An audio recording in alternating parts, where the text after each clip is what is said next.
Mereka ini bikin gaduh di media dengan dalih pembelaan demokrasi, padahal ujung-ujungnya cuma cari panggung buat manuver.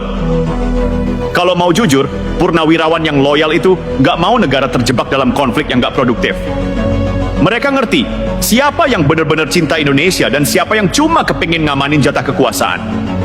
Jadi jangan heran kalau suara-suara resmi dari purnawirawan malah nyinyirin mereka yang malah bikin gaduh dan fitnah. Ini bukan soal perbedaan politik biasa, ini soal integritas menjaga negara. Gibran ini bukan cuma anak presiden yang dipanggil-panggil buat pelengkap jabatan. Dia jadi simbol generasi baru politik yang nggak mau main kotor, yang bawa udara segar dan energi baru. Makanya lawan-lawannya nggak mau tinggal diam. Mereka mulai main kotor dengan kampanye hitam, fitnah, dan bahkan usulan pencopotan yang ngawur banget. Padahal kalau itu terjadi siapa yang rugi? Rakyat. Bukan Gibran doang, ini jelas modus operandi lama. Bikin gaduh supaya rakyat bingung dan pemerintah kehilangan kredibilitas.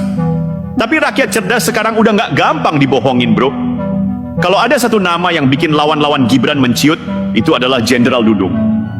Dia ngomong lugas dan tanpa basa-basi soal bahaya politik pecah belah. Dudung nggak cuma bicara soal ketentuan hukum dan konstitusi, tapi juga soal rasa cinta tanah air. Dia bilang jelas, Gibran bukan barang rebutan dan pencopotan dia berarti menghancurkan tatanan demokrasi yang sudah susah payah dibangun. Ini bukan cuma omongan kosong. Dia berdiri bersama barisan purnawirawan yang sadar betul stabilitas negara lebih penting daripada ambisi sesaat.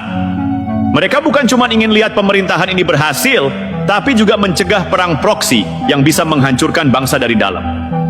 Sekarang coba lihat dengan jernih siapa yang diuntungkan kalau pemerintahan ini tergoyang. Sudah pasti bukan rakyat kecil, bukan juga purnawirawan yang setia, tapi segelintir elit yang haus kuasa. Mereka yang suka bikin onar di belakang layar itu cuma mainkan politik pecah belah buat mempertahankan posisi dan bisnis mereka. Mereka nggak peduli negara hancur asal ambisinya tercapai. Sementara Gibran dan Prabowo berjuang membangun, mereka malah sibuk cari-cari cara buat ngejatuhin. Sederhana aja, bro. Politik yang sehat itu harusnya membangun, bukan merusak. Tapi kita lihat sekarang ada upaya sistematis buat meruntuhkan apa yang sudah dibangun dengan susah payah. Serangan ke Gibran itu bukan cuma soal individu, tapi usaha menggoyang pemerintahan sah demi kepentingan tertentu. Kalau kita nggak peka dan nggak kritis, kita bakal jadi korban politik murahan yang cuma bikin kacau. Nah, yang bikin miris itu, serangan terhadap Gibran ini dikemas seolah-olah berdasarkan alasan konstitusional. Padahal, kalau diteliti dalam-dalam itu cuma kamuflase murahan buat menjatuhkan lawan politik. Ini modus lama yang kadang lu nggak sadar, tapi kalau dikupas satu-satu tinggal ketahuan. Kepentingan siapa yang diuntungkan? Coba pikir, siapa yang takut sama Gibran? Dia bukan cuma anak presiden, tapi juga sosok yang punya rekam jejak bersih, energi muda, dan punya visi yang jelas buat kemajuan daerah dan nasional.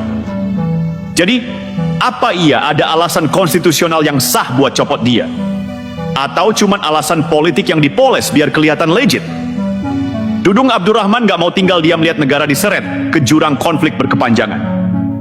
Dia berdiri tegak sebagai simbol purnawirawan yang setia menjaga konstitusi dan stabilitas nasional.